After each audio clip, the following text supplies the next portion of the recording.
Assalamualaikum warahmatullahi wabarakatuh. Yang terhormat Bapak Ibu Wakil beserta Bapak Ibu Guru, pertama-tama kita ucapkan puji syukur kehadirat Tuhan Yang Maha Esa di hari Senin ini kita bisa berkumpul di aula dalam keadaan sehat walafiat, tidak kurang suatu apapun. Dan di sini intinya yang penting program dari kementerian tersampaikan hari ini untuk laporan ke kementerian. Yang kedua, programnya dari Mbak Lili dan juga kurikulum selaku kurikulum di SMP Negeri 2 Gedung Baru, yaitu sebagai program peningkatan untuk SDM Bapak Ibu Guru di sini untuk penunjang kinerja pendidikan mengenai pembebasan dan planning yang beberapa hari yang lalu di Tempo Mbak Lili di Surabaya selama 5 hari selama menjalankan tugas. Semoga apa yang kita lakukan hari ini bermanfaat. Terima kasih. Mohon selamat mengikuti. Kita ice breaking dulu ya. Semuanya berdiri. Monggo diikuti.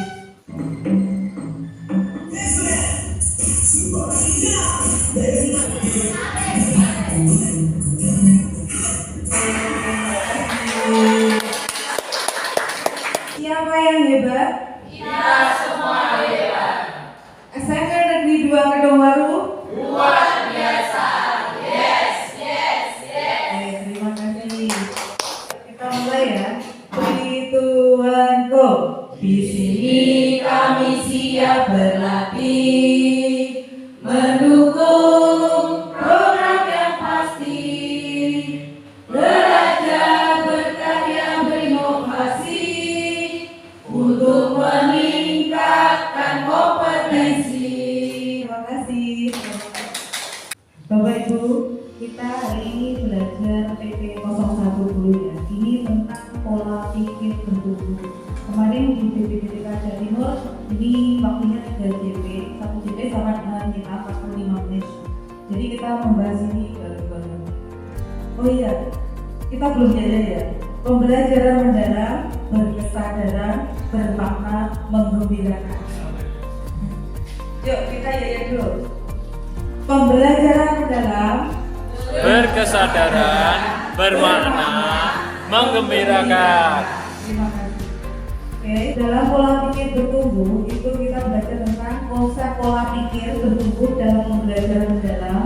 Ini tujuan pembelajaran yang pertama memahami konsep tentang pola pikir bertumbuh, dan yang kedua menerapkan pola pikir bertumbuh dalam pembelajaran mendalam.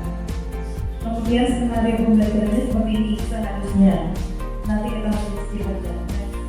Nah, ini nanti Bapak Ibu membuat konsep PPP. PPP itu pola pikir bertumbuh, kemudian PPP itu pola pikir tentang. Kita buat kelompok bangun pagi, beribadah, olahraga. Jadi kita bagi kelompoknya memakai nama 7 kebiasaan anak Indonesia Leader. Nah, silakan. Kita langsung ke eksekusi itu aja biar cepat. Tulisan yang Mario kan? Diajak import kayak gitu. Iya, kita Terima kasih atas waktunya. Kami dari tim olahraga akan menjelaskan tentang konsep PPB. Kemudian, mengapa PPB itu dibutuhkan? Yang pertama karena agar seorang siswa mampu meyakinkan dirinya atau menggunakan rasa takut untuk berhadapan dengan hambatan, tantangan, dan kesulitan. Terima kasih. Itu dari tim olahraga yang bisa kita sampaikan. Oke, terima kasih waktu yang diberikan. Kami dari tim beribadah akan menerangkan mengenai konsep PPB. Dari pengertian PPB dan PPB. Satu, PPB meyakini bahwa kemampuan adalah bawaan dan sulit untuk berubah. Kemudian PBB meyakini bahwa kemampuan bisa dikembangkan melalui usaha dan belajar. Nah, demikian presentasi dari tim kami, tim beribadah. Ada kurang lebihnya mohon maaf dan terima kasih. Assalamualaikum warahmatullahi wabarakatuh. Ya, kami dari tim ketiga, tim bangun pagi. Bangun pagi, pagi, selalu happy. Apa sih itu PBB? PBB adalah pola pikir manusia yang merupakan fondasi utama dalam tindakan dan hasil. Dari pola pikir inilah akan menghasilkan sebuah tindakan yang mana hasilnya sesuai dengan apa yang kita inginkan. Kemampuan dapat dikembangkan dengan belajar dan berusaha semaksimal mungkin. Terima kasih, itu dari kelompok kami, konsep PPB Bangun Pagi Selalu Happy. Terima kasih. Di sini Bapak Ibu ada peta pikiran kerangka kerja pembelajaran mendalam. Jadi pembelajaran mendalam ada 4 komponen ya. Yang pertama adalah prinsip pembelajaran mendalam. Yang pertama berkesadaran, kemudian bermakna, kemudian menggembirakan. Jadi 4 hal ini harus dimengerti dan dipahami dalam pembelajaran mendalam. Kemudian prinsip pembelajaran, pengalaman belajar, dan kerangka pembelajaran. Dimensi profil lulusan itu merupakan fokus profil lulusan yang akan dicapai. Kerangka pembelajaran sebagai panduan sistematis dalam menyusun desain pembelajaran, yaitu praktis pedagogi, kemudian kemitraan pembelajaran, lingkungan pembelajaran, dan pemanfaatan digital. Ini perbedaan antara suara pola pikir tetap dengan suara pola pikir bertumbuh. Untuk suara pola pikir tetap, misalnya saya tidak akan pernah bisa menguasai matematika. Kalau suara pola pikir bertumbuh, saya mungkin belum menguasai matematika, tapi saya bisa mempelajarinya. Perbedaan dari dua ini apa Bapak Ibu? Ada kata apa? Kalau yang pertama, saya tidak akan pernah. Ya, ini namanya the power of yes. Ini kelompok lagi, nanti presentasi lagi. Ceritakan pengalaman Bapak Ibu saat berhadapan dengan berbagai tantangan, hambatan, dan kesulitan. Jelaskan tindakan apa yang Bapak Ibu lakukan untuk mengatasi berbagai kendala itu. Misalnya saya kemarin ngambil contoh waktu PBGK Jawa Timur, itu kejadian saya itu memanfaatkan kelas kosong menjadi belajar bahasa Inggris. Jadi PPT-nya adalah kelas tetap dibiarkan kosong dan tidak ada yang terpeduli. Misalnya kalau PPB-nya saya merubahnya menjadi lab bahasa Inggris, dan alhamdulillah sekarang banyak lab IPA kayak gitu, seperti itu. Contoh saya kemarin seperti itu. Monggo untuk Bapak Ibu guru, silakan sesuai kejadiannya masing-masing, pengalamannya masing-masing dituangkan dalam tugas kelompok.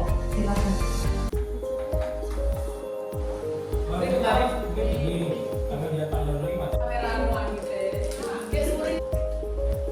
Terima kasih, kami dari tim olahraga akan menyampaikan hasil diskusi tentang kejadian yang kami alami.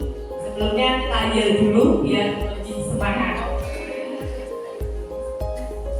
3, 2, 1. Olahraga, sehat badanku, sehat jiwaku. Terima kasih. Ini hasil dari diskusi kelompok kami. Yang pertama, dalam proses pembelajaran kita sering menemui anak yang sering izin ke kamar mandi. Untuk suara PPP, aku malas belajar di dalam kelas. Mungkin seperti itu, namanya malas belajar di dalam kelas. Dan untuk suara PPB, seharusnya aku malas belajar tetapi tetap di dalam kelas. Karena dengan tetap di dalam kelas, kita akan sedikit-sedikit bisa menerima materi, meskipun itu sedikit, tapi ada hasil dari proses pembelajaran yang dialami. Daripada malas belajar sama sekali dan tidak mau tinggal di dalam kelas. Seperti itu. Terima kasih. Terima kasih untuk kelompok olahraga hebat sekali ya. Kelompok bangun pagi. Happy. Jadi ini adalah hasil kerja kelompok kita tentang kejadian atau fenomena pada PPT PPB. Fenomena pelajar ke sekolah dengan bermake up tebal. Untuk PPT-nya, suaranya, rata-rata mereka merasa tidak pede tanpa make up, merasa jelek, merasa tidak cantik, dan penampilan adalah yang terpenting. Dan untuk suara PPB, memberi pemahaman bahwa cantik itu adalah alami, cantik dari kepribadian. Semua manusia diciptakan sempurna, dan manusia yang paling tinggi derajatnya di mata Tuhan adalah akhlaknya, jadi bukan karena make up-nya yang tebal. Demikian dari kelompok kami, terima kasih. Kita yel-yel untuk tim beribadah. Bismillahirrahmanirrahim. Beribadah itu kekuatan. Berikutnya akan kita presentasikan mengenai suara PPT, suara PPB, dan kejadiannya. Yang pertama, kejadian nomor 1, ini beberapa anak tidak berseragam olahraga. Suara PPT-nya, dialah mereka memang anak yang sulit diatur dan diarahkan. Suara PPB-nya, saya mungkin belum menguasai kondisi masing-masing siswa dan cara penanganannya, tapi saya akan tetap mempelajarinya. Demikian hasil diskusi dari kelompok kami tim beribadah. Terima kasih. Lebihnya mohon maaf. Baiklah Bapak Ibu, setelah kita lihat hasil presentasi dari beberapa kelompok tadi, kita bisa menyimpulkan bahwa pola pikir tetap versus pola pikir bertumbuh. Jadi apabila ada challenge, kalau pola pikir tetap itu menghindar. Kemudian kalau PPB menerima. For example, I can do this. Ya, jadi I can do this artinya saya tidak bisa melakukan hal ini, tapi kalau kita tambahkan saja, itu berarti saya belum bisa melakukan hal ini. Itu perbedaan pola pikir tetap dan pola pikir berubah. Jadi sama-sama yaitu power of-nya.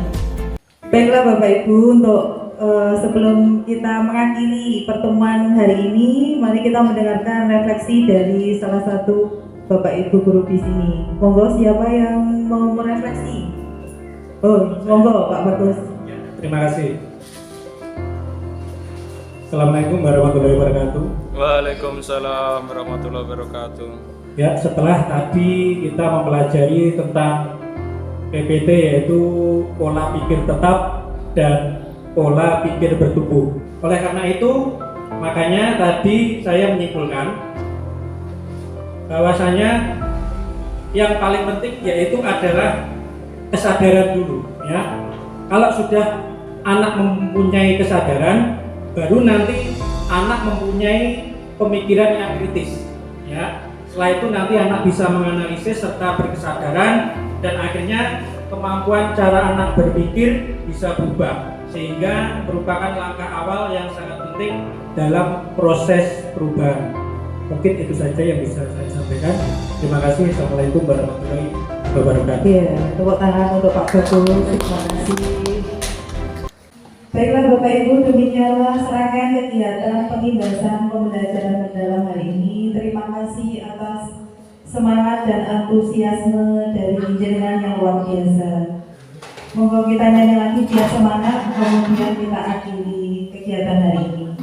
Di sini kami siap berjuang, menerima banyak tantangan, semangat menjadi kekuatan hingga akhir di pelatihan. Tepuk tangan Bapak Ibu. Terima kasih dengan ini. Wassalamualaikum warahmatullahi wabarakatuh.